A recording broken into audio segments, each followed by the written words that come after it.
How do you go to school?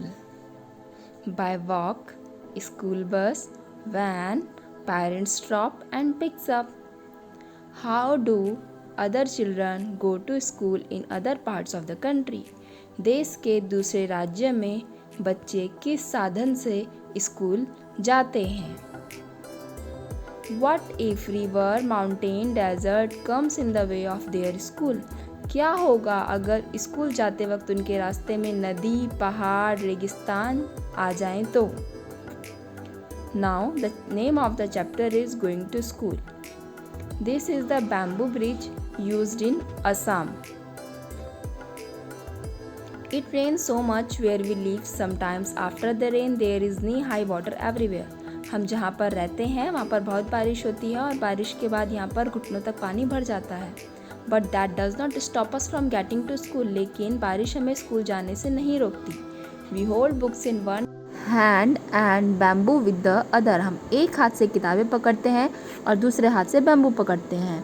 We quickly cross the bamboo bridge to reach school. हम जल्दी से bamboo bridge को cross कर लेते हैं हमारे स्कूल पहुंचने के लिए. Now this is the trolley which is used in Ladakh for getting to school. रोज हमें स्कूल जाने के लिए एक नदी को पार करना पड़ता है और वह नदी बहुत चौड़ी और बहुत ही गहरी होती है. There is a strong iron rope across the river. On both the sides it is tied tightly with strong trees or rocks.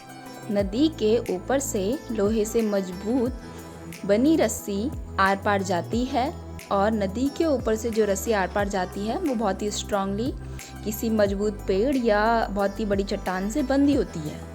4 और 5 of us sit in the trolley. हम 4 से 5 लोग उस ट्रॉली में बैठ जाते हैं और ट्रॉली से जुड़ी हुई पुली होती है वो हमको रस्सी से आर पार जाने में मदद करती है और हम बहुत कम ही समय में स्कूल पहुंच जाते हैं. Now this is the cement bridge. Sir, हम सीमेंट ब्रिज का इस्तेमाल करते हैं कई जगह पर. अगर हमें कोई छोटी सी नदी को पार करना होता है तो हम सीमेंट ब्रिज का ही यूजुअली यूज़ करते हैं. And these cement bridge are made up of cement, bricks and iron rods. और सीमेंट ब्रिज जो होता है वो सीमेंट, ईंट और सरिया मतलब आयरन रॉड से बना हुआ होता है.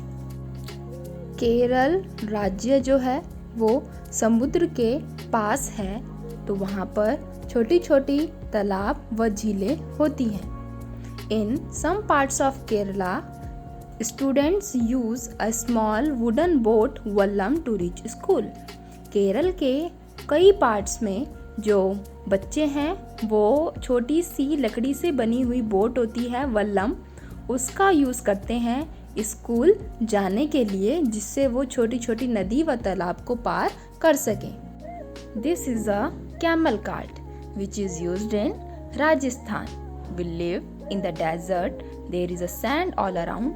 हम रेगिस्तान में रहते हैं और वहाँ चारों तरफ रेत ही रेत है.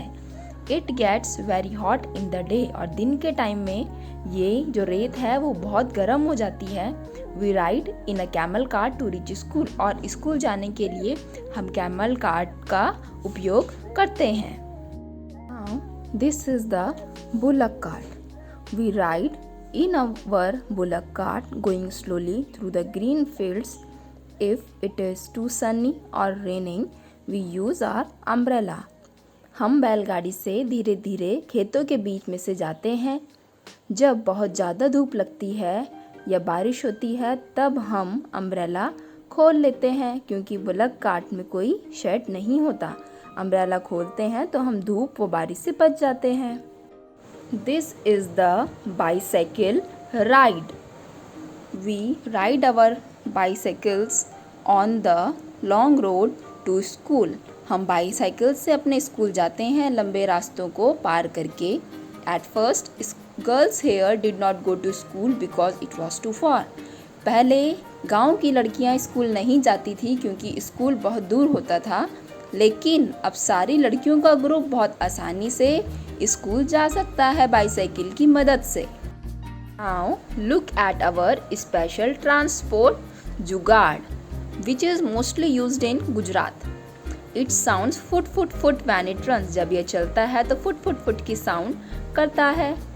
Is it not something special? क्या ये आपको कुछ स्पेशल नहीं लग रहा?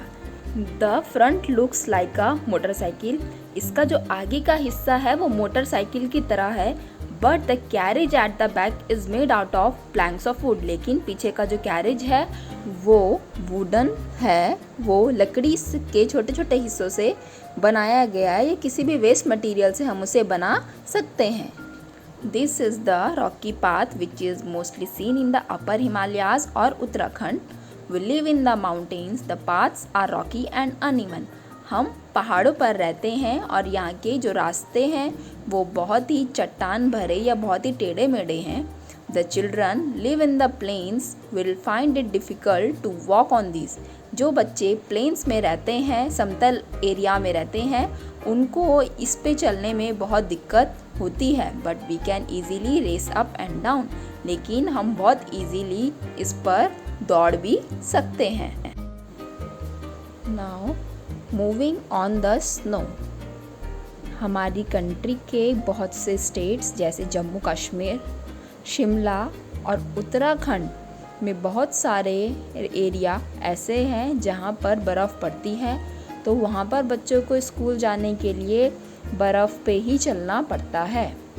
We hold hands and walk carefully. हम सब हाथ पकड़ते हैं और बहुत ही ध्यानपूर्वक चलते हैं. If the snow is soft our feet sink into it. अगर जो बर्फ़ है वो बहुत नरम होती है तो हमारे पैर उसमें धंस जाते हैं. But when the snow is frozen we may slip and fall. लेकिन अगर बर्फ़ जमी हुई होती है तो हम उस पर फिसलते हैं. Another one is children cross the jungle. We have to go through a thick forest to reach school. हमको कभी कभी स्कूल बहुत ही घने जंगलों से जाना पड़ता है. At some places it is so thick that even sunlight does not pass through. कहीं कहीं पे तो जंगल इतना घना होता है कि वहाँ पे सनलाइट भी पास आउट नहीं होती है. It is also very silent there. वहाँ पर बहुत शांति होती है. You can only hear the sounds of different birds and other creatures. और वहाँ पे आप अलग अलग पक्षियों की व जानवरों की आवाज़ सुन सकते हैं. I hope you have enjoyed this chapter. Thank you.